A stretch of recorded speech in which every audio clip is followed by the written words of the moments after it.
C'est avec sourire et malheur téléspectateurs que nous démarrons ce plateau de Ça fait débat pour montrer effectivement qu'au-delà de tout, le climat sera serein ici sur ce plateau avec un débat républicain où nous allons parler de la crise politique en République démocratique du Congo, politique et sécuritaire évidemment. On va évoquer cela sur ce plateau avec notamment ce processus de Mbeki où on a appelé au dialogue finalement. Est-ce que ça sera avec le gouvernement de la République ou non? Eh bien, en attendant également, on le sait que les évêques et l'Église catholique et le CC, la Sanko et CC se sont réunis finalement avec les autres pour dégager une feuille de route finalement pour aller au dialogue. Ce dialogue sera justement accompagné par le gouvernement et les autres parties prenantes. Comment entreprendre cela? On va en parler aujourd'hui sur ce plateau avec des invités. Nous avons M. Donald Kabasele, cadre de l'UDPS. Nous avons M. Henri Mutombo, écrivain et chercheur en fiscalité, membre de l'Union Sacrée. M. Cléopas Niemboué, il est politique et ancien député provincial du Kasaï. Et nous avons également M. Dieudonné Mouchagaloucha, membre de la société civile et président du panel des experts de la société civile. M. Apouyou Bongunda, qui s'appelle gardien général. Oui. Merci beaucoup de répondre à notre invitation. Monsieur, bienvenue sur ce plateau de Ça fait débat. On va ouvrir justement le débat parce que d'aucuns se posent la question. Beaucoup de processus, aucun des processus n'arrive à aboutir. Comment entreprendre également ce processus avec, processus, on va le dire, en Afrique du Sud avec Mbeki? On se dit, est-ce que le gouvernement va prendre part? Dans quelle optique? Pour quelle solution finalement? Monsieur Bongunda. Oui, madame, merci pour la parole. Je salue mes co-débatteurs. C'est un sujet intéressant, parce que là, c'est l'avenir de notre nation qui se joue. Si j'ai quelque chose à glisser, madame, d'entrée de jeu, je tiens d'abord à faire remarquer une guerre stratégique entre les acteurs politiques. On a assisté à une rencontre à Doha où les autorités ont sollicité l'intervention des partenaires étrangers pour essayer un peu, tant soit peu, à résoudre la crise qui sévit à l'est du pays. Mais tout de suite, nous autres, on a eu à décrier, sinon on a eu à démontrer noir sur blanc que ce n'était pas stratégiquement conciliable, cette approche. Simplement parce que le partenaire qui a joué la médiation, c'est-à-dire les Émirats, ils étaient plus proches du Rwanda en termes de coopération militaire et stratégique, du point de vue économique. Et donc, il était inapproprié de se pencher vers un partenaire qui avait déjà des penchants. Mais le gouvernement de la République, voulant à tout prix résoudre le problème, il a estimé que ce n'était pas inapproprié. Mais ce que nous sommes en train de voir aujourd'hui a une conséquence en termes de constat. C'est que la rencontre au niveau de Doha, c'est un échec. Il faut l'avouer. Ça, c'est le premier constat qu'il faut dégager. C'est-à-dire, au-delà de tout ce qu'on a eu comme rencontre, au-delà de l'intervention des États-Unis d'Amérique, aujourd'hui, il est noir sur blanc, démontrable, que le gouvernement de la République n'a pas pu profiter, en tout cas en termes de ces accords, à instaurer la paix à l'est du pays. Là, c'est un constat. Maintenant, quand je dis c'est une guerre en termes de combat stratégique, en politique, c'est parce que là, quand on dit Thabo Mbeki, madame, il faut rappeler que Thabo Mbeki, il est en tout cas, il est réputé trop proche de l'ancien président de la République. Certaines langues le disent. Vous comprenez? C'est-à-dire, l'ancien président de la République, je parle de Joseph Kabila, estime que, avec les poursuites qui s'engagent, il est déjà en quelque sorte encerclé par le pouvoir en place, qui veut à tout prix sa tête. Et le président de la République, profitant de la crispation de la situation politique, dont la quasi-totalité de certains acteurs de l'opposition sont marginalisés parce qu'ils se sentent écartés dans le processus, l'ancien président de la République, il joue sa carte. La carte, c'est quoi? La carte, c'est essayer de proposer une alternative par rapport à celle de Doha. Et donc, je pense que là, déjà d'emblée, le gouvernement de la République ne sera pas partant. Là, il faut se le dire. Parce que partir avec M. Thabo Mbeki comme médiateur, ça va poser un sérieux problème en termes d'intérêt de la part du gouvernement. Mais on n'a pas eu du mal à fonctionner, à travailler, à travailler avec le Burundi, par exemple, alors que l'on sait également, en matière de coopération, ils ont bien travaillé avec Joseph Kabila aussi. Mais vous savez, madame, il faut comprendre que la situation, quand on parle aujourd'hui de Joseph Kabila, c'est un dossier très sensible. Vous comprenez? C'est un dossier très sensible. Parce que ce que Kabila cherche à jouer, c'est son avenir politique en réalité. Vous comprenez? Et le régime le sait. Vous comprenez? Mais moi, je n'aimerais pas rester en train de philosopher. J'aimerais poser des questions existentielles. Parce qu'au moment où nous sommes en train de débattre, il faut reconnaître que le rapport de force n'est pas en faveur de la République démocratique du Congo qui est occupée. Je pense qu'au-delà de nos penchants politiques, il faut à un moment donné réveiller cette fibre patriotique pour reconnaître que le pays est en danger. Que doit faire le gouvernement concrètement? Parce que si le gouvernement se contente à boycotter ces assises, sans pour autant proposer une alternative en termes de convoquer un dialogue inclusif, madame, moi je pense que c'est la République démocratique du Congo qui perd et c'est le gouvernement de la République qui continue à se faire malcoter. Monsieur Mouchagaloucha, justement, boycotter cette rencontre, c'est pour proposer quoi à la place? Bon, j'apprécie d'abord l'analyse de mon frère Bongunda sur un certain nombre d'éléments, et pour d'autres, je crois que je ne suis pas d'accord.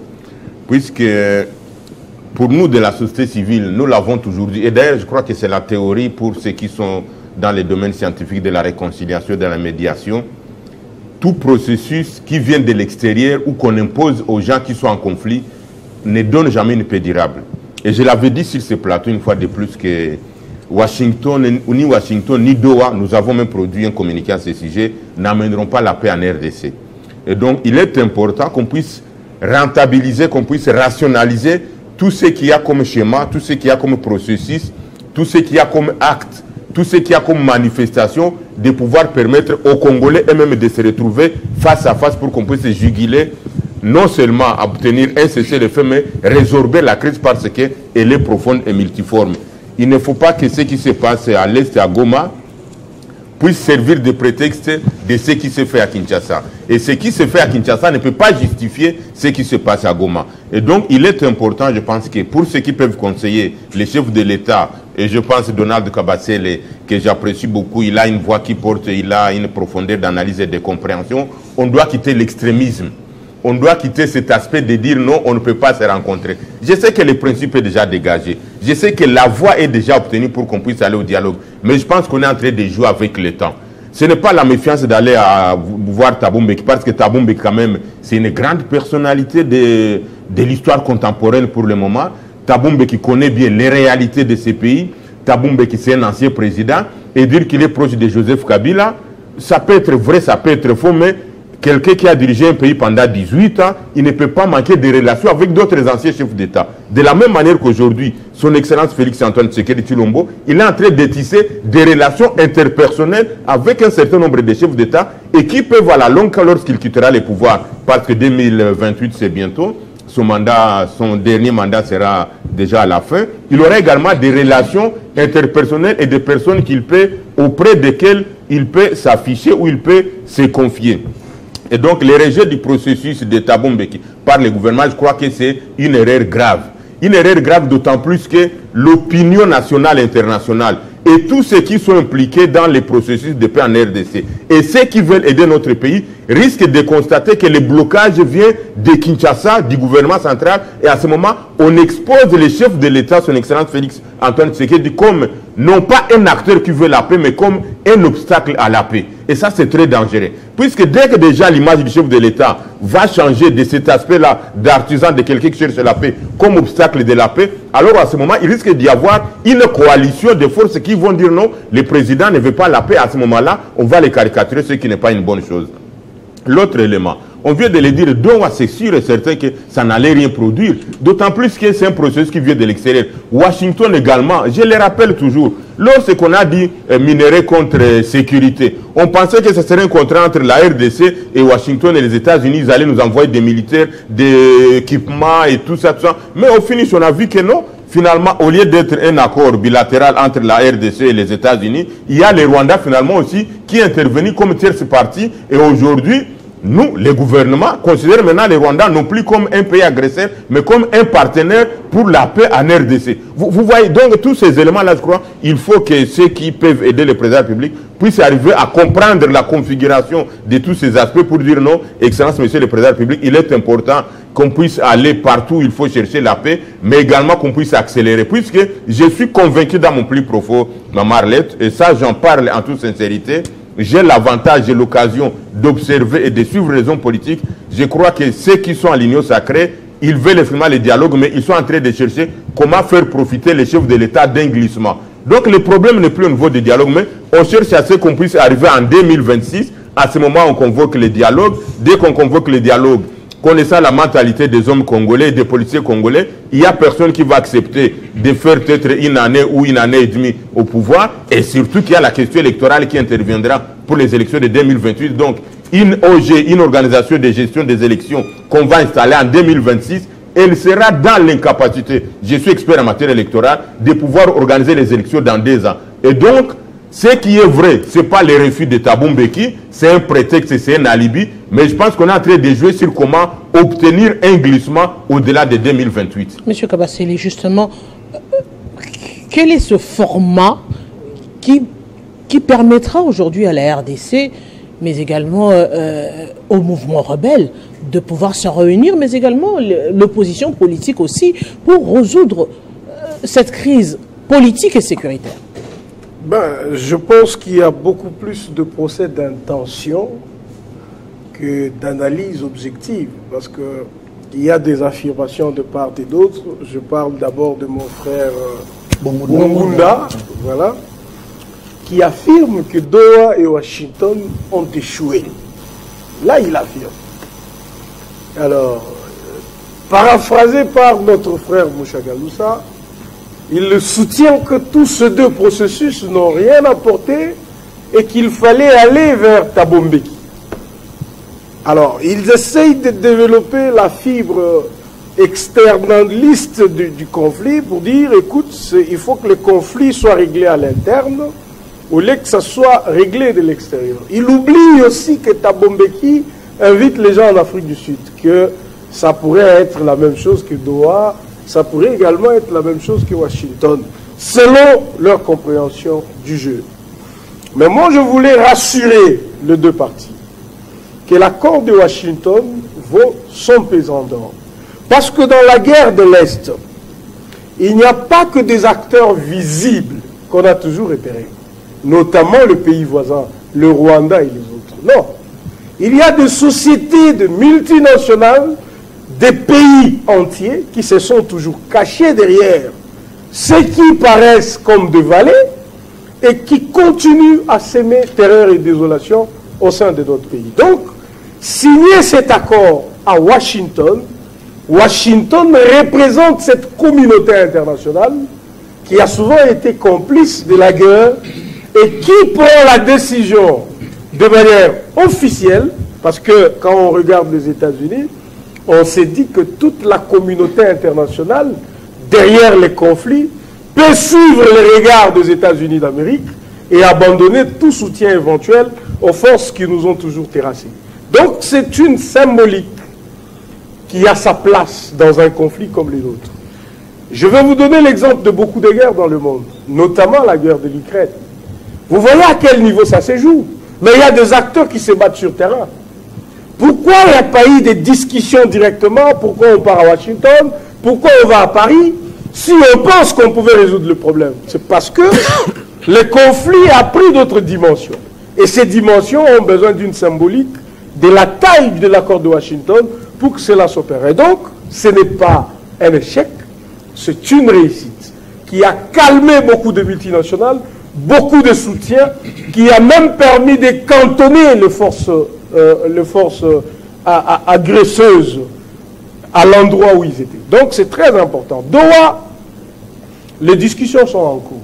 Elles ne sont pas suspendues. Elles ne sont pas non plus terminées. Pas du tout. Nous avons signé des cessez-le-feu. Il y a des accords de pré-accords qui ont été signés. Et bien que la partie AFC M23 s'organise à violer régulièrement le feu, la désescalade telle qu'elle a été annoncée, mais les gouvernements de la République, respectueux des textes et lois sur le plan international, respectent tout ce que le gouvernement s'est engagé effectivement à signer. Ça, c'est d'un fait. De l'autre côté, sur le principe de dialoguer entre Congolais, ce qui d'ailleurs fait partie de notre ADN, le gouvernement de la République ne refuse pas de parler. Je dois préciser, le gouvernement de la République regarde le profil du médiateur.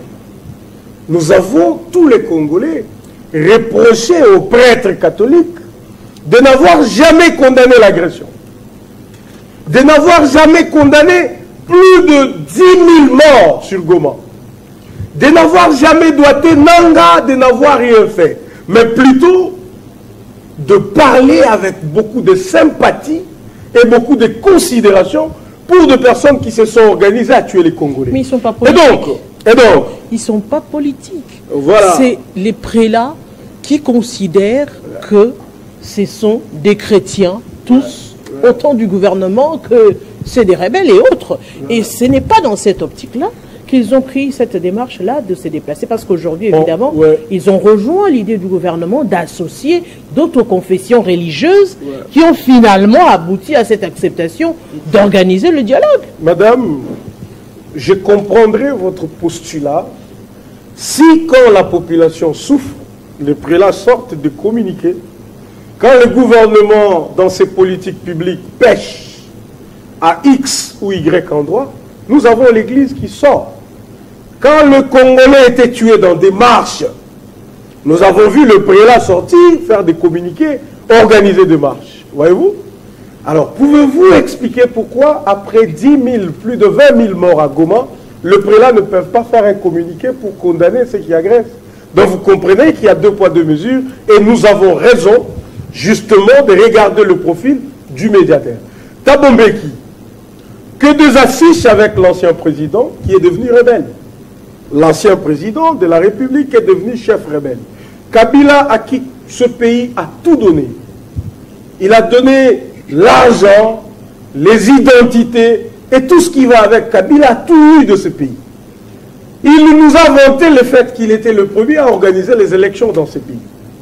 Il a d'abord pris son président de la CENI, il en a fait un chef rebelle, qui a pris des armes et qui tue les Congolais. Il a lui-même rejoint le maquis. Goma, c'est devenu le maquis. Où se trouve Joseph Kabila? C'est une déduction. C'est très important. Ça, c'est une déduction. Oui, c'est une déduction. Laissez-moi. Justement, on doit rester sur les faits. Parce que les faits sont sacrés. Autant vous avez condamné M. Mouchagalusha, M. Bongunda à des déductions en lieu et place des faits, autant également, on évoque ici les faits. Est-ce que c'est vrai? Quels sont les faits? Les faits. Madame, est-ce que c'est vrai ou faux que Joseph Kabila partage les mêmes ambitions, les mêmes idéologies que l'AFC M23 et le Rwanda? Ne l'a-t-il pas dit lui-même? Est-ce que si moi je l'ai dit sur ce plateau, c'est sorcier? Pas du tout. Donc, le rebelle est allé voir Thabo Mbeki, avec qui ils ont eu de confidences. Ils s'affichent, ça va faire plus de 5 fois qu'ils se sont affichés. Et tout d'un coup, il se réveille un matin, piqué par je ne sais quelle mouche, il vous dit qu'il convoquait tout le monde en Afrique du Sud. Et là, vous voulez qu'un gouvernement responsable, un gouvernement légitime, qui suit un communiqué dans les réseaux sociaux parce que c'est Thabo Mbeki, parce qu'il a dirigé l'Afrique du Sud, le gouvernement va prendre ses clics et claques, ils vont prendre des avions pour aller rejoindre Thabo Mbeki. Non mais soyons sérieux. Soyons sérieux. Donc, nous sommes d'accord pour le dialogue. Nous voulons que les Congolais échangent entre eux. Nous voulons que le processus de paix soit engagé. Mais le président avait conseillé à l'Église catholique qui a compris le message. Vous n'êtes pas que deux églises au Congo. Il y a plusieurs communautés. Associez-vous les uns et les autres. Mettez en place un cahier de charges. Exécutons ces cahiers de charges. C'est comme ça que nous félicitons l'Église, on va dire, l'ECC, SNCO, d'avoir été voir les autres confessions religieuses, pilotées par l'archevêque Jibayama Pia Évariste, qui se sont mis d'accord Ils sont en train d'adopter un certain nombre de processus. Et vous verrez que le gouvernement de la République, dans ces formats-là de dialogue, qui rassurent tous les Congolais, sans des prétextes fallacieux, eh ben, les discussions pourront être engagées entre Congolais. Mais est-ce qu'on engage cette discussion parce qu'on a besoin de finir la guerre? Pas du tout. La guerre, nous savons comment on peut la finir. La guerre n'est pas conditionnée à ces dialogues. Non, pas du tout. La guerre, il y a des canaux que le gouvernement de la République est en train de mettre en place. L'armée est en train de se battre. Beaucoup de processus sont engagés. Nous allons gagner la guerre. Mais parce que les Congolais estiment qu'ils doivent se parler entre eux et qu'ils ont des différends par-ci, par-là, ils doivent parler. Nous ne pouvons pas refuser cette initiative-là. Et le gouvernement de la République sera prêt à négocier si le format de ces dialogues répond aux attentes de notre population. Monsieur Henri Mutombo, justement, le format de l'Église aujourd'hui peut-être paraître la solution idéale pour résoudre cette crise au-delà de tous ces accords proposés par Doha, par Thabo Mbeki aujourd'hui, par les États-Unis d'Amérique. Finalement, l'on a carrément seulement perdu du temps parce que la SYNCO-SCC, ça a pris de moi justement cette idée d'organiser le dialogue.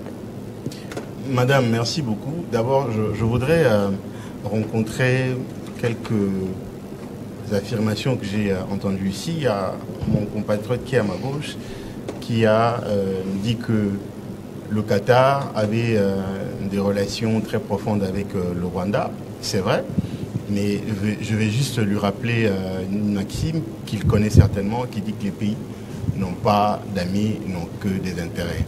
Et donc, si on met dans la balance le Rwanda et la RDC, vous allez convenir avec moi, tous vous allez joindre votre approbation, que le Qatar, malgré qu'il a commencé le bilatéral commercial avec le Rwanda avant la RDC, au regard de ce que représente la RDC dans la géostratégie, au regard de ce qui représente la RDC dans tout ce qui est richesse que le monde recherche, donc j'ose espérer que le Qatar peut facilement basculer et choisir son créneau.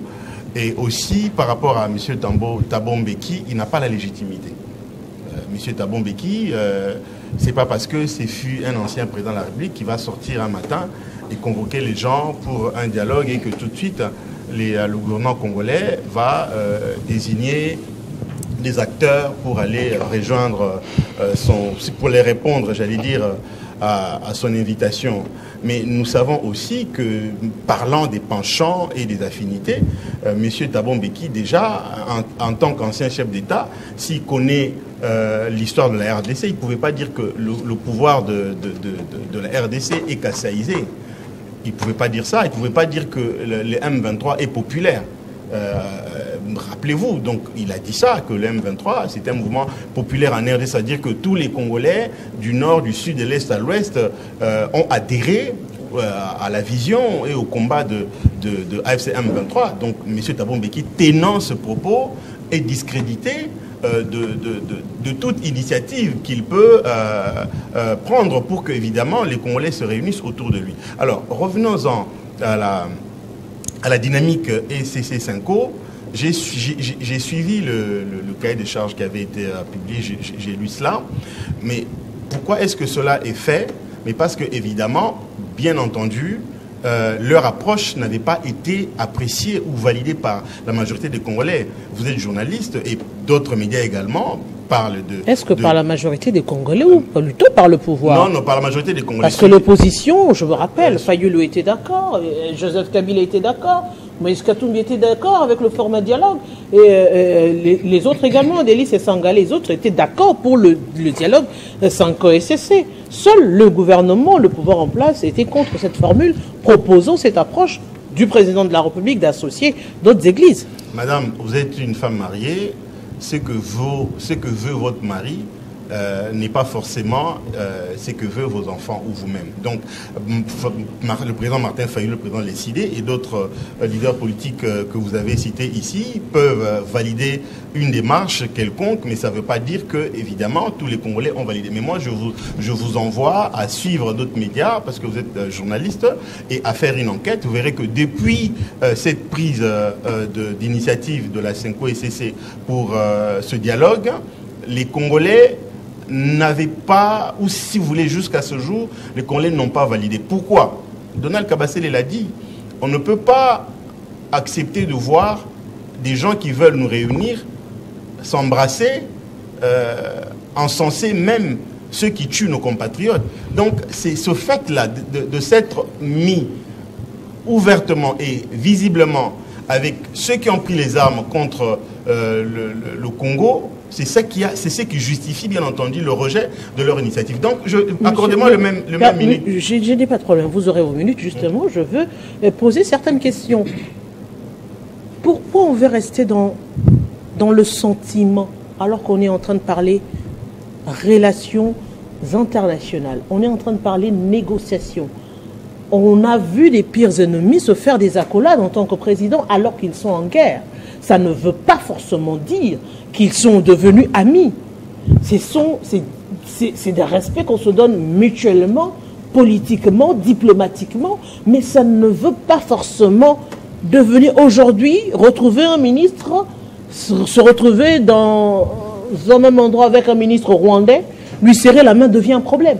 Alors que ça vous le savez que politiquement, diplomatiquement, ça ne veut rien dire. Madame, on ne parle pas de Kaikwamba qui a serré la main de Olivier Nduingire. On ne parle pas de ça. On parle des prêtres congolais qui sont allés au Rwanda. Ils ont reçu de financement. Ils l'ont dit eux-mêmes. On ne parle pas des choses... Qui sont allés à Goma, qui sont allés au Rwanda, qui sont allés en France, qui sont... Il faudrait parler bien sûr, évidemment. Oui. Donc nous parlons ici des prêtres qui n'ont pas fait preuve, évidemment, d'impartialité. Ils n'ont pas jugé bon de se mettre à l'écart, ou si vous voulez, de s'éloigner, de ceux qui ont pris les armes contre la République. Vous savez, pour moi, ce dialogue-là de la CENCO, pour moi, c'est une sorte d'amnistie. Parce qu'on veut que Kabila vienne, que Nanga vienne, et tous les autres viennent participer à ce dialogue. À la fin, nous savons, c'est un peu comme Sun City, tout le monde était blanchi. On avait accordé l'amnistie aux gens qui étaient devenus même présidents de la République ici, qui étaient devenus des ministres, roulant avec la sécurité qu'ils avaient affaiblie en tant que rebelles.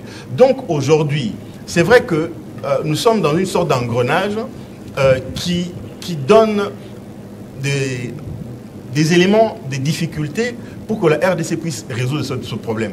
Mais la difficulté se trouve au niveau des acteurs.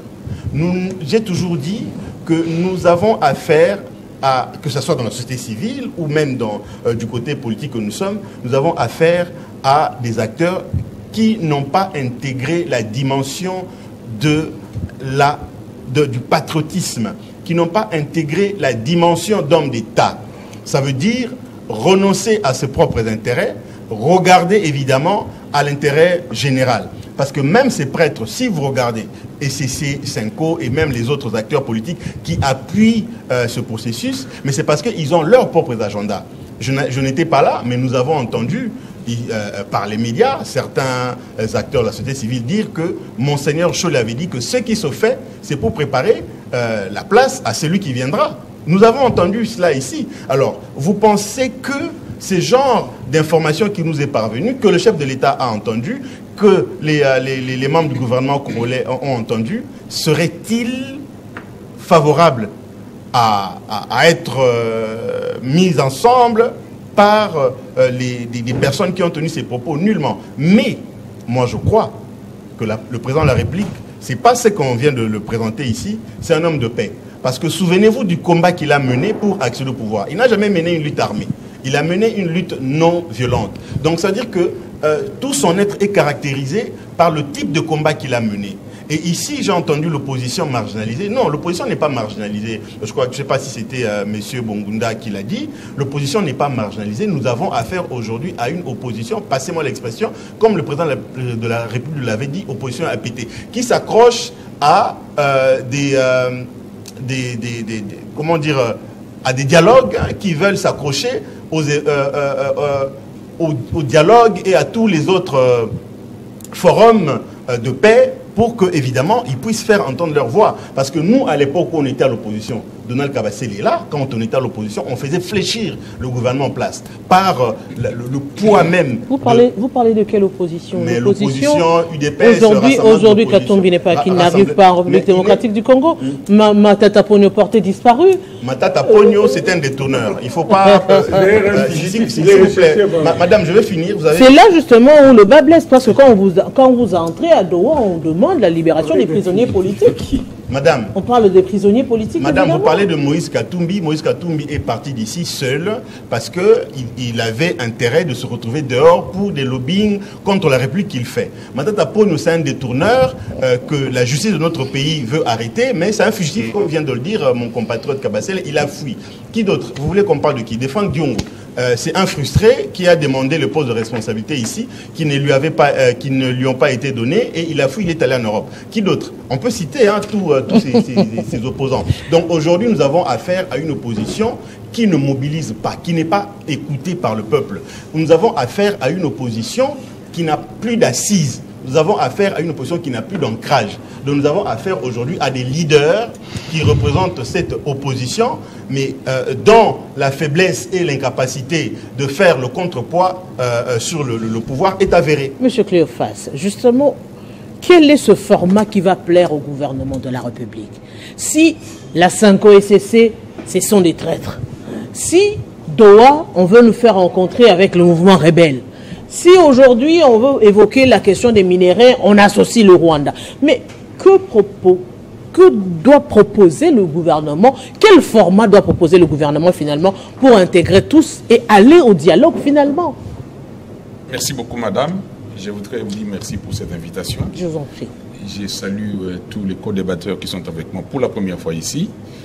Je sollicite votre indulgence pour la qualité de ma voix avec le changement de saison. Mais on va s'efforcer pour donner quelque chose.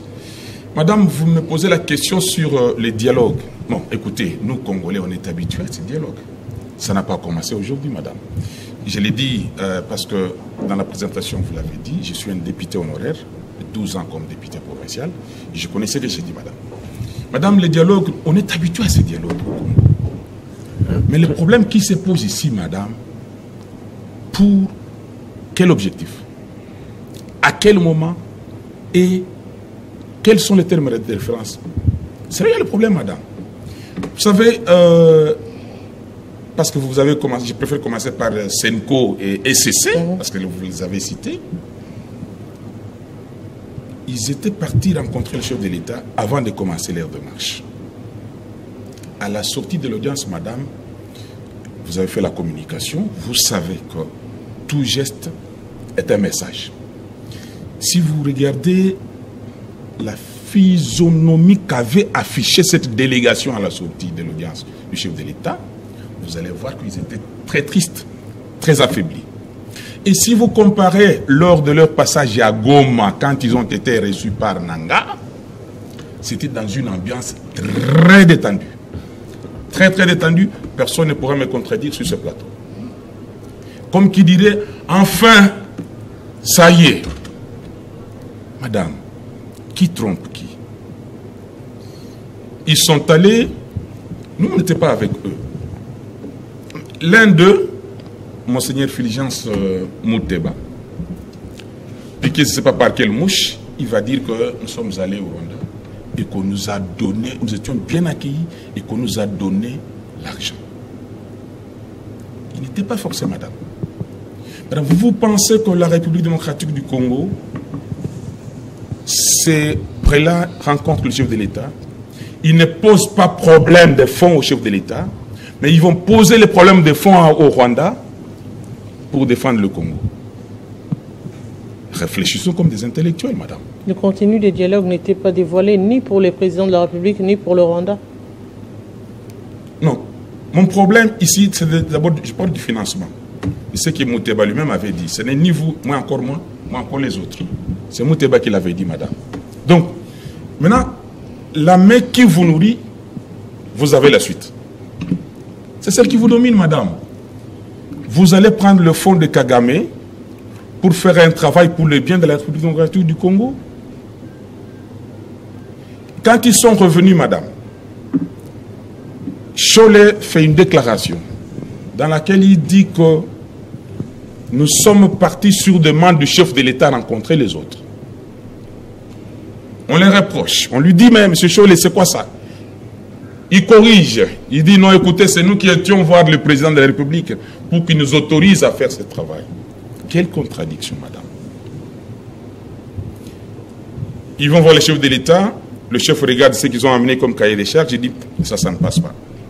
Associez les autres. Vous êtes peut-être chrétienne. Vous connaissez qu'en République démocratique du Congo, nous avons plusieurs confessions religieuses. Un État laïque. Voilà. Et ils rentrent, ils vont prendre l'évêque Eji Bayamapia, que je salue. Ils vont oublier Dodo Kamba,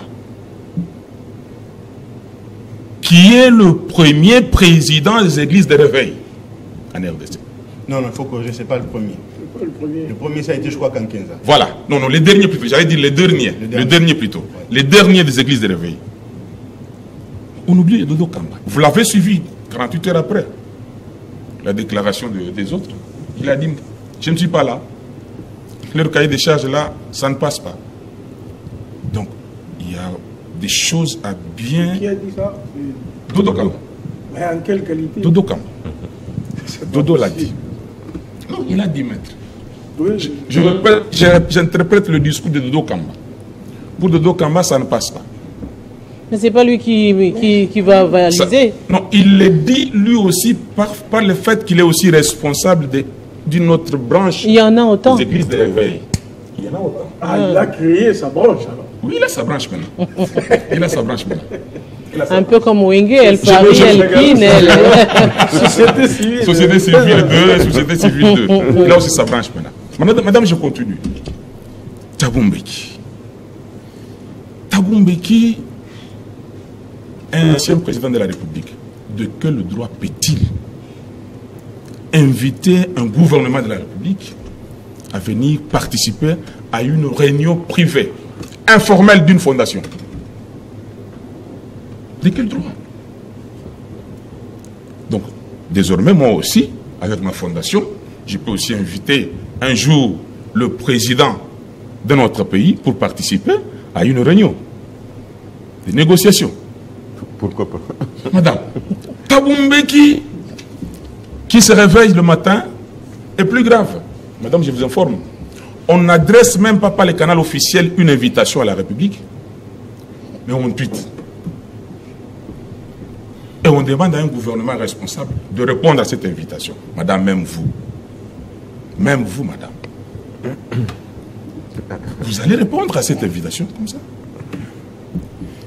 Je vais plus loin pour rejoindre les deux amis. Kabila avait érigé sa résidence où, madame? En Afrique du Sud.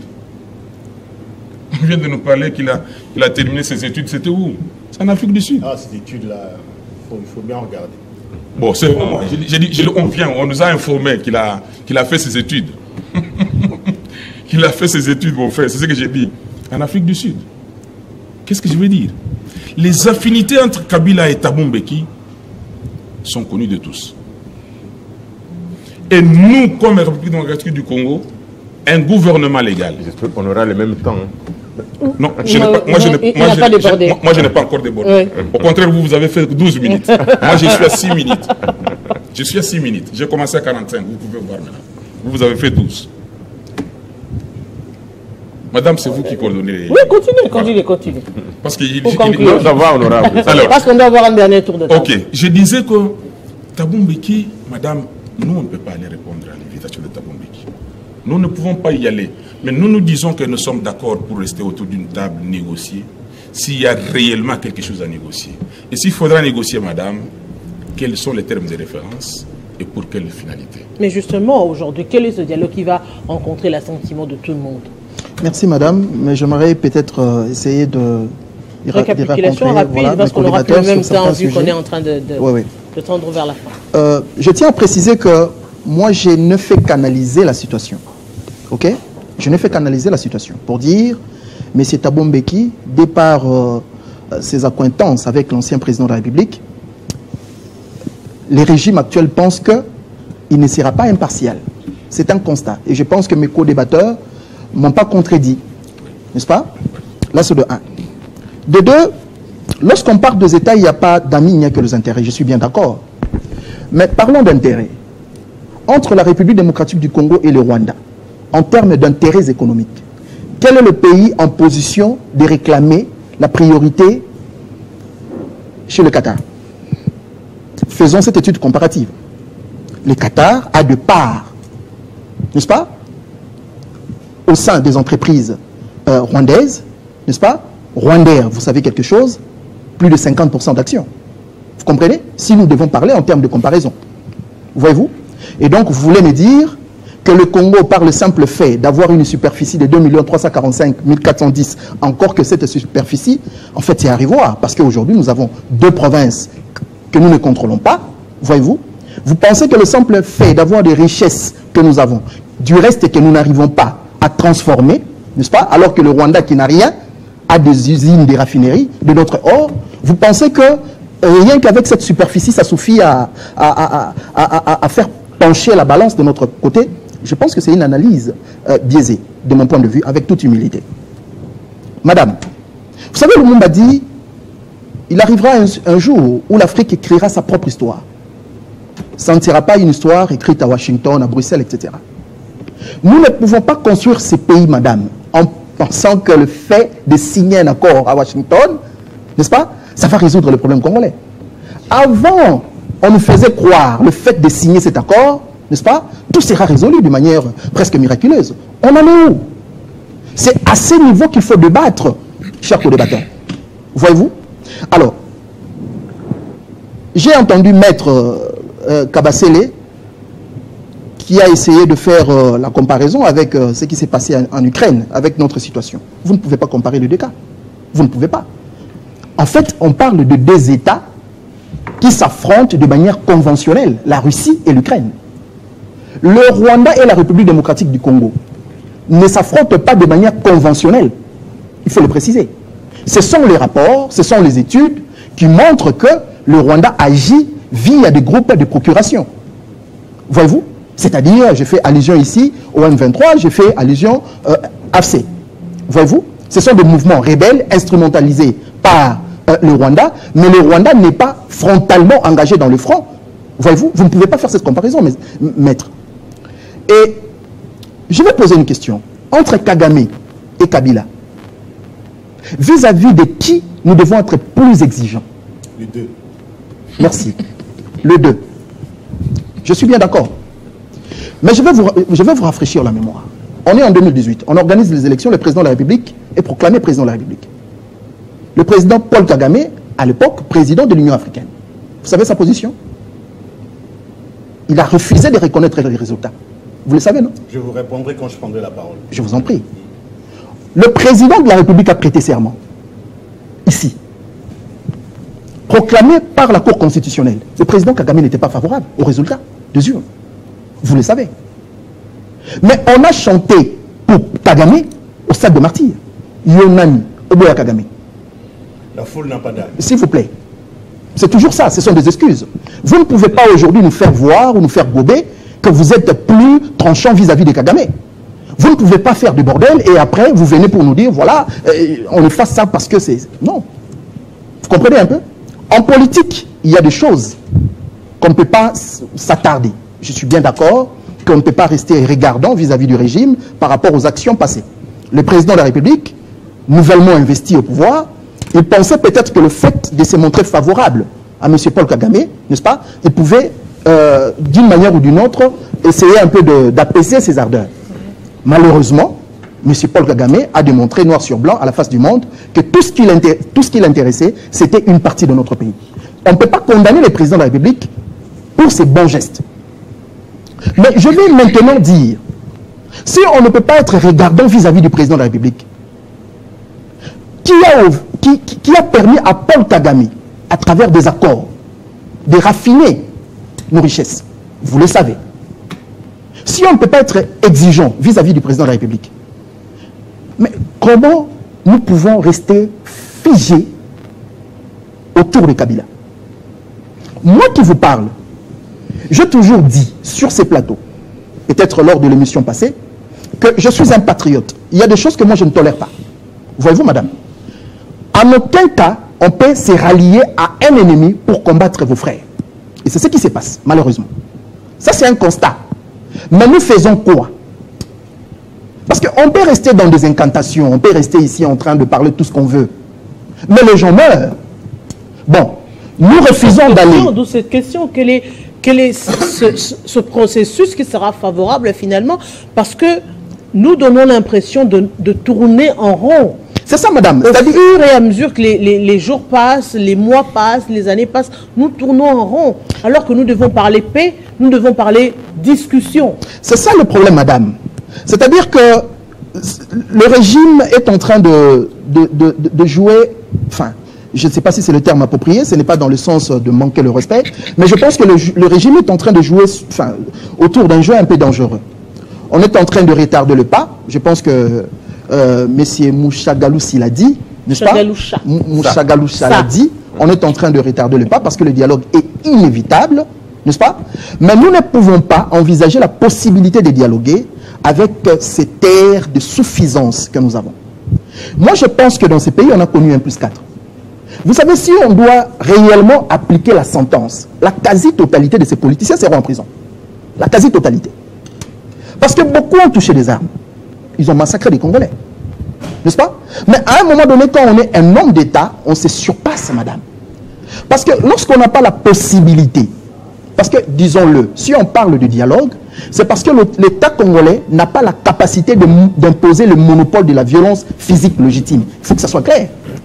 Mais, M. Mouchagalousa, quel est ce format qui va rencontrer l'assentiment de tout le monde? Oui, le format, madame, je l'ai toujours dit, je suis très constant parce que j'ai la conviction la plus profonde que c'est celle-là, que c'est ce format-là qui va arriver. Donc, il faut certainement un format qui va rassembler les 4 composantes de la vie nationale.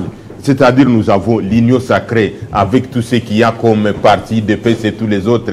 Je connais mon frère Henri qui est déjà là depuis un certain temps. Donc ça c'est une partie. Il faut qu'il y ait la partie qu'on va considérer comme l'opposition politique non armée. Tout ce qu'on peut parler, Moïse Katumbi et tous les autres, mais quand même, Moïse Katumbi, ce n'est pas n'importe quel opposant dans ces pays. Nous avons vu ce qu'il a déjà fait. On vient de reconnaître qu'en état à l'extérieur, il peut influencer négativement. Pourquoi on a envie de continuer à faire l'exponentialité des réfugiés ou des exilés politiques alors que nous avons une grande maison où tous les enfants peuvent venir et que chacun peut apporter ce qu'il peut. Si on faisait déjà la décrispation de la scène politique, on amène Moïse Katumbi, qu'on amène tous ceux qui sont partis à l'extérieur, ils vont contribuer à la contribution, à la consolidation de la nation et ils vont avoir un apport important. Je tenais à le dire et j'y crois personnellement. Troisième catégorie ou troisième composante qu'il faut, qu'on le veuille ou pas, mon frère vient de le dire, j'apprécie beaucoup votre franchise. Aujourd'hui, on peut caricaturer Nanga, on peut dire tout ce qu'on peut dire, mais il est là. Il est là, il contrôle le parti du territoire national. Et Henri, j'apprécie, je voulais vous serrer la main, on doit éviter ce que vous aviez dit, renoncer à ses propres intérêts. On n'est pas dans un état d'âme. À un moment donné, il faut voir la République avant tout. Nous avons besoin de Goma et du Sud Kivu. Qu'est-ce qu'il faut pour y arriver? Ce n'est pas en caricaturant, ce n'est pas en faisant des incantations du jour au lendemain qu'on va récupérer là. Nous savons d'ailleurs ce qui se passe à Ouvira avec ce qu'il y a comme affrontement entre Ouazalendo et le FRDC. Je l'avais dit dans la lettre ouverte que nous venions d'adresser au chef de l'État et que nous avons rendu public hier. Les Ouazalendo, si on ne prend pas des dispositions, risqueront d'être un poids à la nation. Je pèse bien les mots et je les souligne.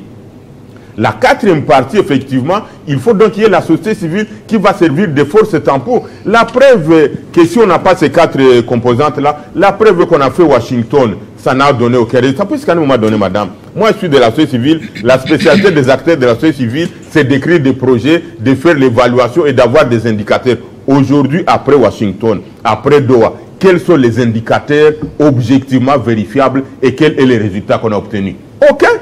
Aucun résultat, la paix n'est pas rétablie, on n'a pas récupéré, il y a toujours ce qui se passe. Et donc, il va falloir finalement qu'il puisse y avoir des signaux forts qui vont venir de tous les côtés pour dire non, nous voulons qu'on puisse y arriver. Et ces signaux forts-là ne peuvent venir que de l'impulsion que le président de la République va donner. Et pour avoir cette impulsion-là, il faut qu'on... C'est les extrémistes.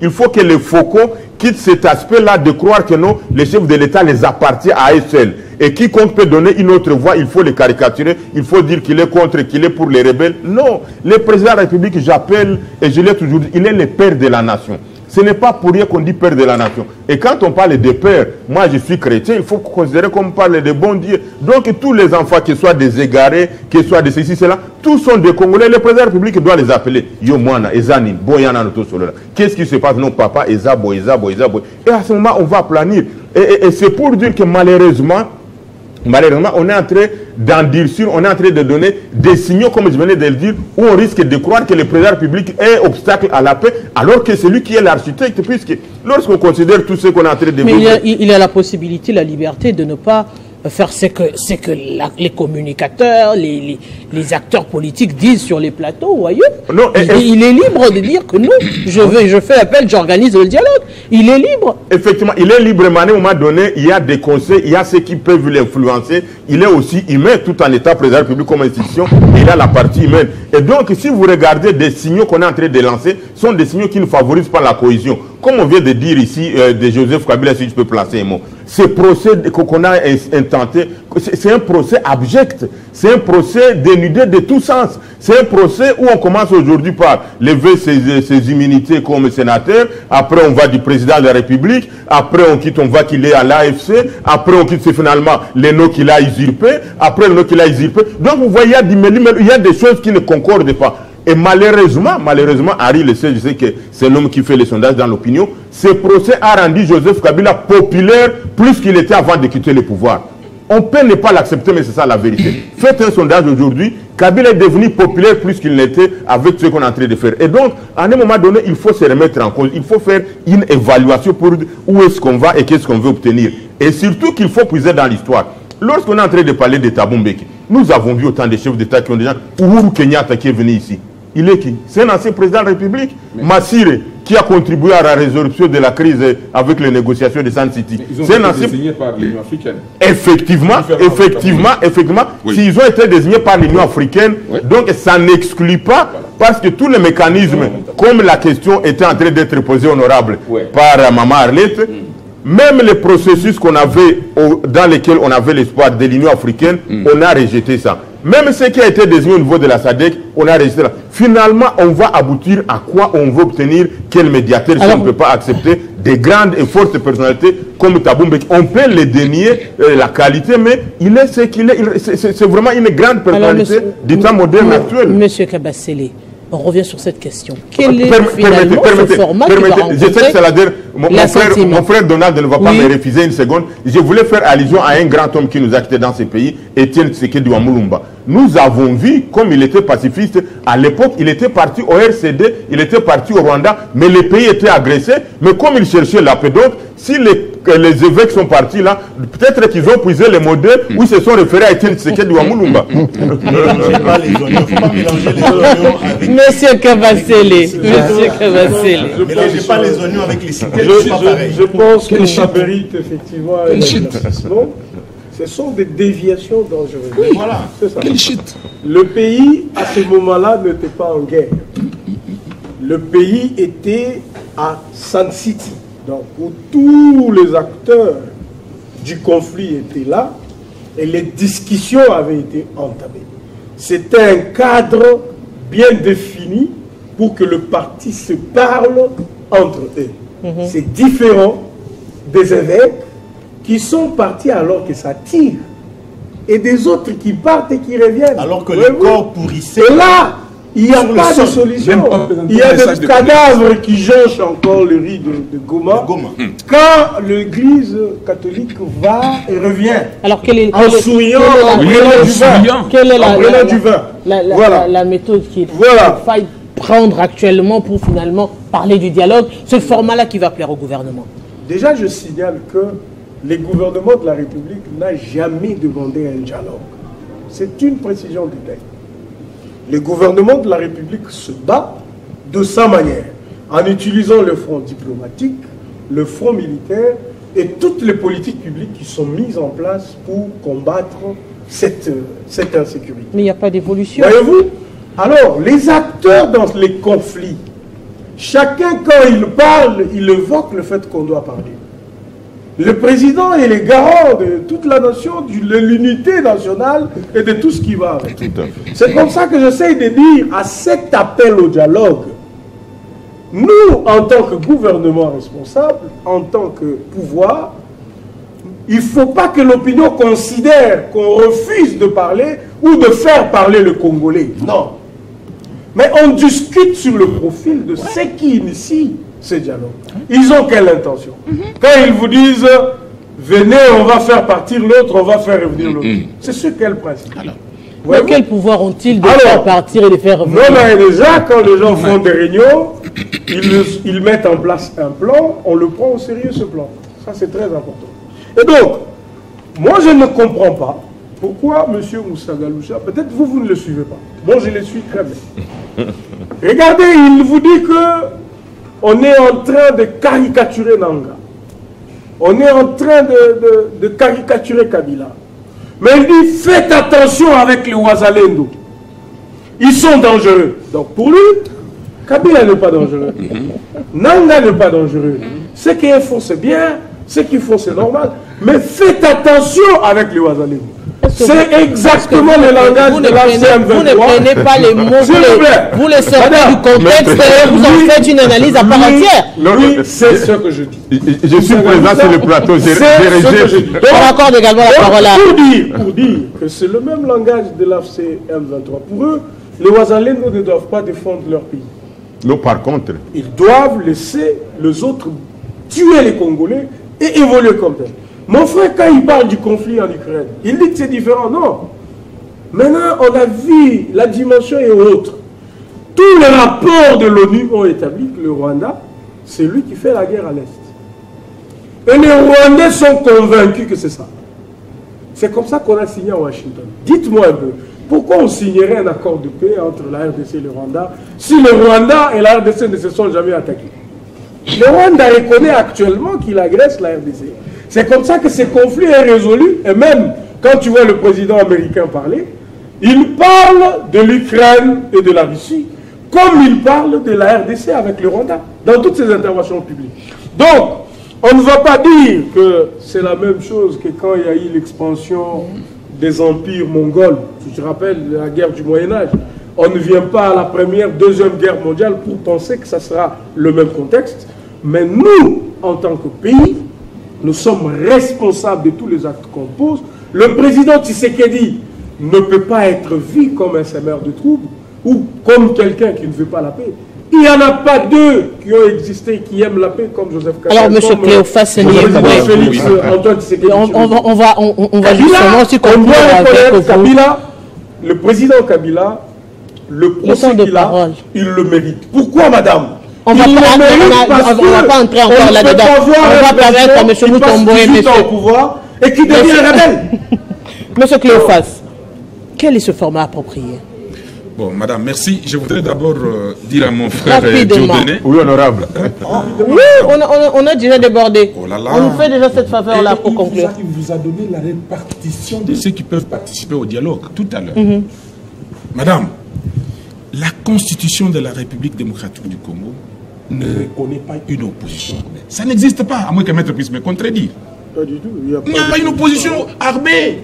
Donc, c'est-à-dire, on fait un quota de 600 personnes, dont on prend 150, on donne à l'opposition armée, 150, on donne à la soi-disant société civile, 150, on donne à l'opposition non armée, et 150 au pouvoir, madame.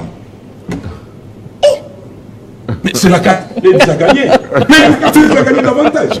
Mais c'est clair, madame. Honorable. J'aurais suivi dans ce qu'il lui a dit. Celui qui a donné la répétition. C'est lui. Mais madame, je le concède. Mais moi, j'ai dit, est-ce qu'il y a opportunité même, madame, pour que nous puissions nous précipiter pour ce dialogue? Moi, je pense que ce que nous avons aujourd'hui, c'est une agression extérieure. Les peu de Congolais qui sont impliqués dans cette agression n'ont pas le poids qui nécessite réellement un dialogue. On n'est pas en conflit politique ici. Nous sommes agressés par le Rwanda qui, pour trouver plus de légitimité, a fait appel à quelques personnes pour que ces gens-là travaillent avec le Rwanda. Nous nous disons que le dialogue, oui, mais le moment n'est pas indiqué. Monsieur Motobo, on termine avec vous. Oui, merci beaucoup. Honorable. Je voudrais, puisque cette émission est largement suivie, je voudrais dire ceci. Mon frère l'a dit, que 3 345 410 km² ne vaut rien, ou c'est pas parce que nous sommes aussi grands que facilement, quand il y a des formats, des dialogues, on va peser, ça pèse sur la balance. Mais aussi, il faut dire ceci, que le Congo contient et garde sa superficie, parce que vous avez remis en cause, en parlant, vous avez remis en cause cette superficie. En fonction de l'occupation, je tiens à préciser. S'il vous plaît. C'était dans le contexte. De l'occupation. S'il vous plaît. Malgré l'occupation, il n'y a pas un autre État qui a été proclamé en dehors de la République démocratique du Congo. Donc on considère encore qu'on a l'entièreté. 3 445 410 km² parce que les agresseurs, les occupants qui sont sur le territoire congolais sortiront, je dis même pas sortiraient, je ne suis pas au conditionnel, je dis au futur, ils vont sortir de notre territoire et nos frères et sœurs du Nord et Sud Kivu vivraient en paix comme à l'époque. Aussi, par rapport à ce que j'ai entendu ici, que Nanga contrôle le Nord et le Sud Kivu. Nanga ne contrôle rien. C'est l'armée rwandaise qui occupe le territoire congolais, qui contrôle le Nord, une partie du Nord Kivu et une partie du Sud Kivu. C'est ce qu'il faut dire aux Congolais. Il ne faut pas envoyer un message selon lequel Nanga serait fort et qu'il a une armée capable de contenir. Mais quel message envoyons-nous quand nous allons à Doha négocier avec le M23 FC? Quel est ce message que nous envoyons? Le message, n'est-ce pas, c'est le même message que eux qui contrôlent justement la rébellion sur place. À Doha, il n'y a pas que les Congolais. Rappelez-vous qu'il y a le ministre rwandais des Affaires il vient comme observateur, d'autant plus qu'il y aura l'accord Washington, RDC Washington-Rwanda. Il vient comme observateur pour apporter ce rapport-là par rapport à cet autre processus. Pour décrypter et analyser, dire aux Congolais de quoi il s'agit. Donc ici, il faut dire aux Congolais que la RDC est occupée par le Rwanda, ce n'est pas Nanga. Parlant les différentes composantes, il n'y a pas une opposition armée. Ceux qui sont là sont des rebelles, des terroristes. Kabila qui a perdu tout son honneur, un ancien chef d'État qui a pris les armes, il a le même statut de terroriste et rebelle comme Nangale. Donc il n'y a pas d'opposition armée. Alors ici, il faut préciser une chose. Le dialogue que le Congolais attend, c'est le dialogue de la maturité. Ça se fera sans AFCM 23? J'arrive, je vous réponds. Non, c'est la seule question, Harry. Vous me répondez. Je réponds à la question de Mme Boutella et je peux vous rencontrer. Oui. Le seul dialogue qui soit important ici, c'est le dialogue de la maturité, le dialogue de la loyauté à la République, c'est le dialogue du patriotisme. Tant que ces vertus ne répondront pas à l'appel de l'unité nationale, de la cohésion nationale, tout dialogue que nous ferions dans ce pays ne serait que des dialogues, des conciliabules qui vont calmer les frustrations des gens, quitte à ce que cela rebondisse plus tard pour que les gens reprennent encore les armes sous prétexte que leur part de gâteau ne serait pas donnée comme il le faut. Parce que nous avions eu Sun City, vous aviez évoqué 1+4, mais c'était quand? En 2003 2021, 2025, donc ça veut dire quoi? 21 ans ou 24 ans, 21 ans après, on a encore des débats sur l'intégrité territoriale, sur l'occupation de notre pays. Donc pour que nous ne puissions plus récidiver, pour que nous ne puissions plus retomber dans ces mêmes bavures, dans ces mêmes bêtises, il va falloir que les Congolais quittent l'étape embryonnaire. Parce que jusque-là, nous sommes embryonnaires. Jusque-là, nous ne regardons que nos ventres. Nous n'avons pas encore intégré la dimension d'homme d'État dont le seul objectif est de se battre pour la paix, la cohésion, la croissance et le progrès de notre pays. Un dernier mot avec vous. Donc, vraiment, nous demandons à notre population de l'Est de Goma de continuer à espérer, de ne pas considérer que le gouvernement de la République vous délaisse là où vous êtes. Vous avez la compassion de toute la République démocratique du Congo et ceux qui se trouvent aussi dans certaines provinces du Sud Kivu. Le gouvernement de la République se bat et la paix va revenir de la manière la plus totale. Le président de la République est résolument engagé à régler cette guerre et la guerre sera cette fois-ci réglée de la manière la plus définitive qu'il soit. Il faut rappeler que ça va faire 30 ans que cette guerre existe. 31 ans. Dans le même format, mais avec le président Félix Tshisekedi, avec tout le processus engagé, avec la détermination du Congolais et avec aussi la détermination de nos forces loyalistes, cette paix sera retrouvée avec ou sans dialogue. Monsieur Daniel Kabasele, je vous dis grand merci. Monsieur Henri Moutombo, grand merci. J'en profite pour saluer les Ouazalais, nos Dieu de Mouchagaloussa, Monsieur Bongunda également aussi. Monsieur Cléophas, grand merci. Monsieur Cléophas Niemboué, grand merci à vous. C'est un réel plaisir. On a l'ardement de Bourget. Grand merci surtout à la réalisation, la technique qui a pu nous accorder ce moment de bonus, plus de 15 minutes. Merci et on va se retrouver très prochainement pour parler République. Oui, la République démocratique du Congo, notre cher et beau pays qui mérite également la paix. Paix pour la population de l'Est, notamment Goma et également Bukavu. Nous sommes de cœur avec vous et on va se retrouver la semaine prochaine.